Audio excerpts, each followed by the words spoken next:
All right, so ready for another deep dive. Today, we're looking at something you might think you already know, the 2-minute silence. But we're going deeper this time, Deeper, yeah. using sources like the Royal British Legion, some UK government stuff, even Mhm. Wikipedia. Wikipedia, always a Okay. good source. Yeah. It's fascinating, how these traditions and rituals, well, they evolve over time, Mm-hmm. layers and layers of meaning. So today we'll try to peel back some of those layers, get to those origins of the 2-minute silence Okay, so like we all know the 2-minute silence, it happens at 11:00 a.m. on the dot. Yeah, both on Armistice Day, so November 11th, Okay. and on Remembrance Sunday.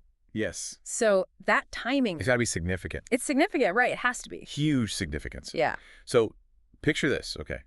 11:00 a.m., November 11th, 1918. Guns on the Western Front, they fall silent. The armistice of the First World War, it starts right then.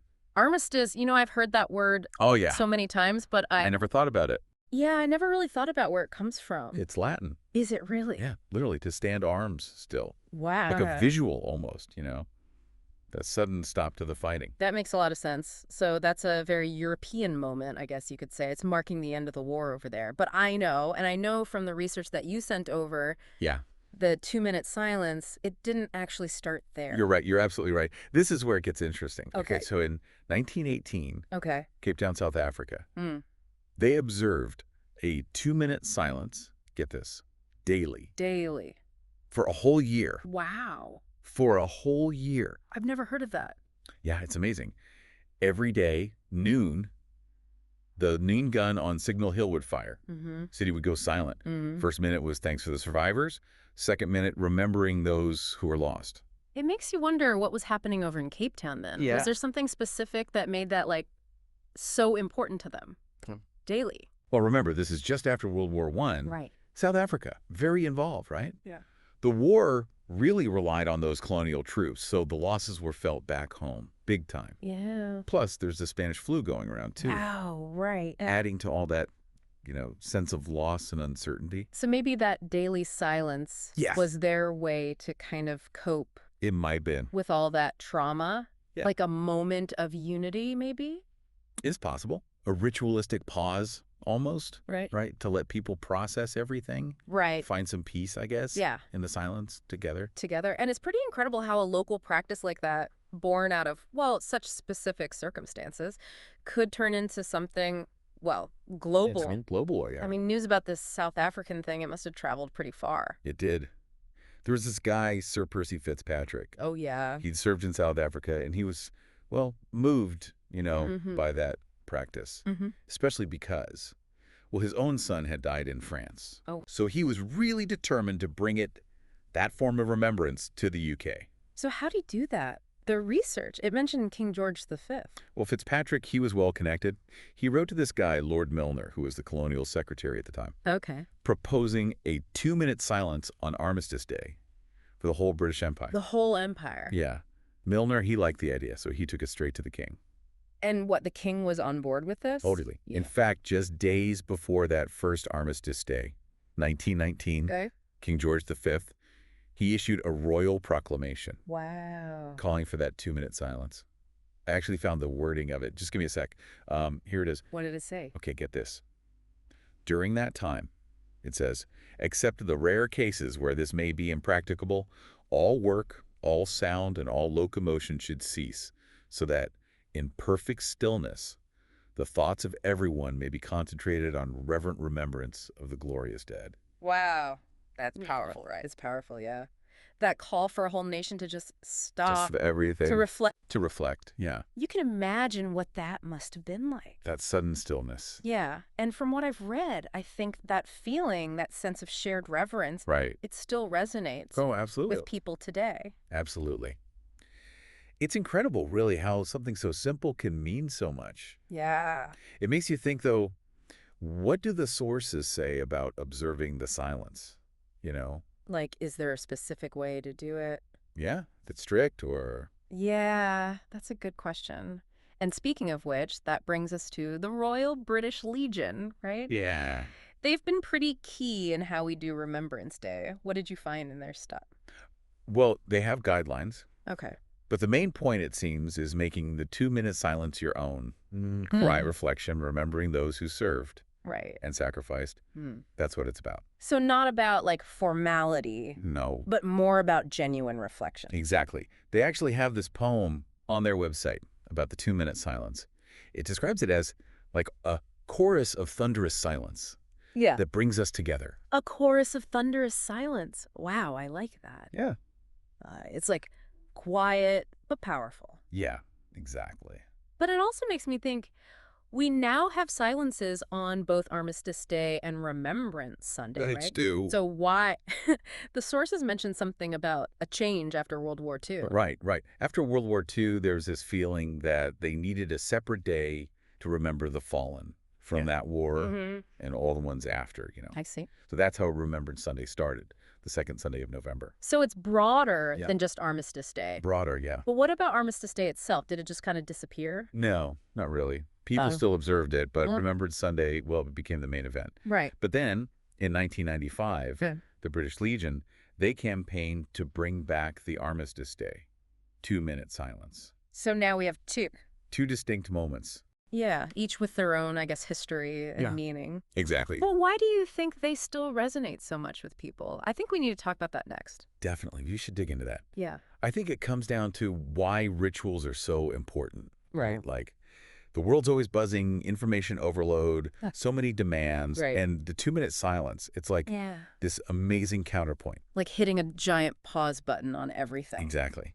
But a pause button that everyone's hitting at the same time. Yeah. Millions of people. Millions. And there's something, I don't know, moving about that stillness, right? This whole nation, the world even united, remembering together. It's like it taps into something deep inside us. Yeah. A need to connect, acknowledge the loss, honor those sacrifices. You know, it's funny you mentioned that need to connect. Yeah. One of the sources, it actually talked about the psychology of it, collective silence, Interesting. especially with grief. Seems like there's something powerful about sharing silence. There is. There are studies saying collective silence, it might actually help us process grief and trauma better. You know, it creates this understanding, like you're not alone Right. in your sadness. And it can be cathartic too, right? Yeah. Letting go of those emotions you might keep bottled up. It's like the silence gives you permission to actually feel those tough emotions, Yeah. knowing that others are feeling them too at the same time. Exactly, exactly.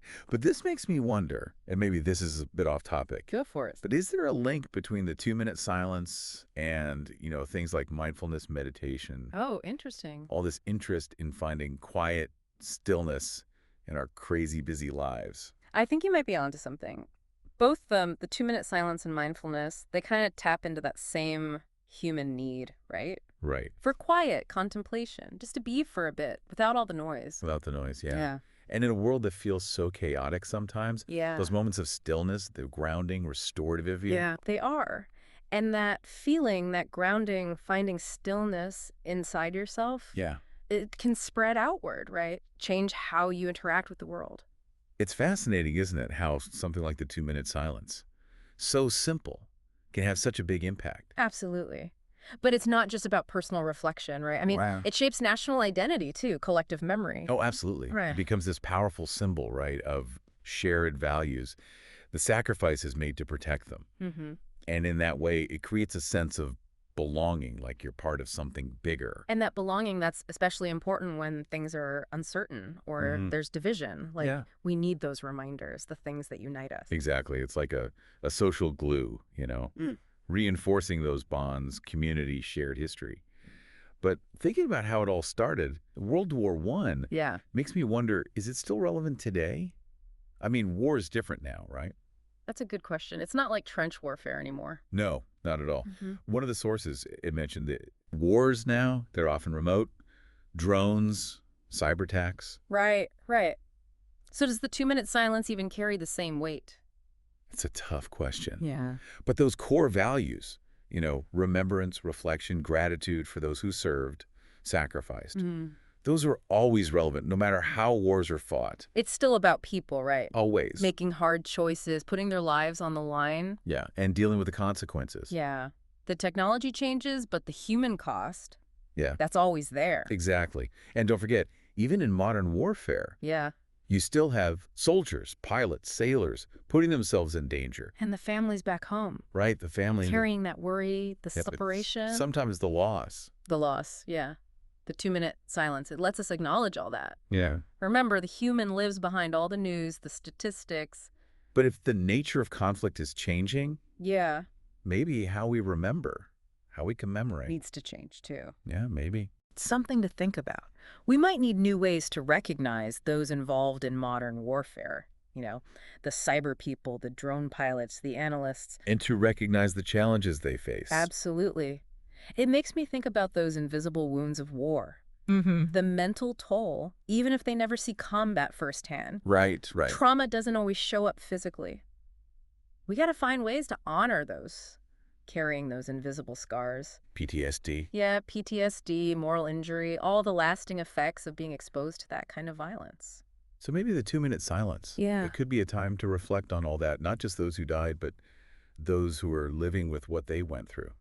That's a powerful way to think about it. And it highlights how important it is to create spaces for veterans. Yeah. To share their stories, get support, feel seen and heard. And maybe the 2-minute silence can be that catalyst, right?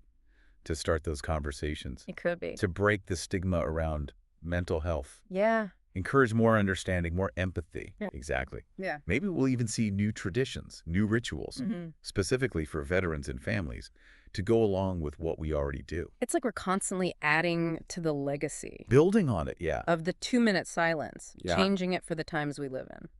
I like that, building on the legacy. Right. And it makes me think about something we talked about before, how it started in Cape Town.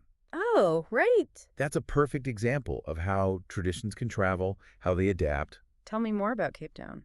Well, like we said, it started in 1918, World War I. Right. But get this, it was a daily thing for a whole year. Every day at noon, the noon gun on Signal Hill, Wow. 2 minutes of silence. Daily. That's amazing. Why do you think they did that? Well, there are different stories, Mm-hmm. but one, it's really sad. Apparently, a city councilor, he'd lost a young soldier just days before the armistice. Oh, wow. And that grief, it might have sparked this whole tradition. It's incredible how something so personal I know, right? could become something, well, global. It is. It shows the power of ritual. Yeah. You know, Yeah. connecting us, helping us through loss, finding meaning together. And traditions, they're not frozen in time, are they? No. They change, they grow, Right. reflecting how society changes, what it values. Exactly. The 2-minute silence, it's a living tradition. Yeah. It keeps evolving as we learn more about conflict, remembrance, what it means to honor sacrifice. So even though it comes from a specific time, Yeah. it still speaks to us now. Oh, absolutely. It's a space for thinking, for healing as a group, and for that shared commitment to peace. Beautifully put. And that brings us to another question, I think. If so many places do the 2-minute silence, Yeah. are there differences in how it's done, how it's seen in different cultures? Yeah, that makes sense. I mean, different cultures deal with grief, remembrance in different ways. It's true. I mean, how we express grief, how we honor the dead, even how we deal with trauma expert speaker. It's all tied to our culture, right? Yeah. So for some, maybe being emotional in public, that's right. But others, it's more about being reserved, holding it in. So even though we're all standing there, Mhm. silent, for those 2 minutes, Yeah. what's going on inside? Inside, yeah. Yeah, it could be totally different. Exactly. And I think it's so important to be aware of those differences. You know, there's no one right way to do remembrance. Yeah. What matters is that people, communities, they connect with it In a way that feels right for in a them. way that feels right, yeah. It makes me think of those pictures you see, the 2-minute silence happening around the world. Oh, I love those. All these different people, veterans, kids, religious leaders. Yeah. Just everyday people all standing together, quiet. It's really powerful. You Yeah. know, it shows how universal remembrance is. Doesn't matter where you come from, what you believe. Right. We all have empathy. We understand what loss and sacrifice mean. Hearing about all these different ways it's done Yeah. makes me curious about what it actually feels like to be there Oh, yeah. in that moment, surrounded by everyone, all silent. It's unlike anything else. Really? The whole atmosphere changes when the silence starts. It's not just that there's no sound. It's more than that. It's a stillness that you feel inside. One of the sources called it a like a wave of stillness. That's a great way to put it. And you can feel the weight of history, Yeah. all those lives lost, all the sacrifices. I was reading about the 2-minute silence at the cenotaph in London. Oh, yeah. That must be something else. It is. It is. Thousands of people, the royal family, veterans, everyone. Wow. And when that silence comes, it's like the whole world is holding its breath. Like time just stops. It does. It really does. And it's on TV, right? So Yeah. millions more are watching, taking part. It's incredible, isn't it? Just 2 minutes. It's 2 minutes. But it brings up so much emotion, so much unity. It's the power of ritual, of symbolism. We look for meaning in those shared gestures. Yeah. In the 2-minute silence, it connects with something deep inside us that need to connect. Remember, honor the past. Sometimes words aren't enough. They're not. Silence says it all. Exactly. And in that silence, we find a connection and emotion Yeah. that goes beyond language and beyond culture. It reminds us that even when the world feels divided, We're all human. we're all human. Yeah. As we wrap up, Yeah. what strikes me is how personal the 2-minute silence really is. It is, yeah. It's a group thing, but how each person experiences those 2 minutes. That's unique. Yeah, totally unique. There's no right or wrong way to feel. Yeah. Some people might pray. Some might think about loved ones they've lost. Others might think about peace, what sacrifice means. It's like a blank canvas, almost. I like that. You bring your own experiences to it. So for everyone listening, Yeah. I think the big takeaway is the 2-minute silence. It's about finding your own meaning, Right. connecting with the past, Mm-hmm. and thinking about how we build a more peaceful future. That's a perfect way to put it. The 2-minute silence, it's a gift. A pause in our busy lives. It's a time to reflect, remember, recommit to peace, compassion, understanding. Oh, Let's hold on to that gift. Let its message stay with us long after those 2 minutes are over.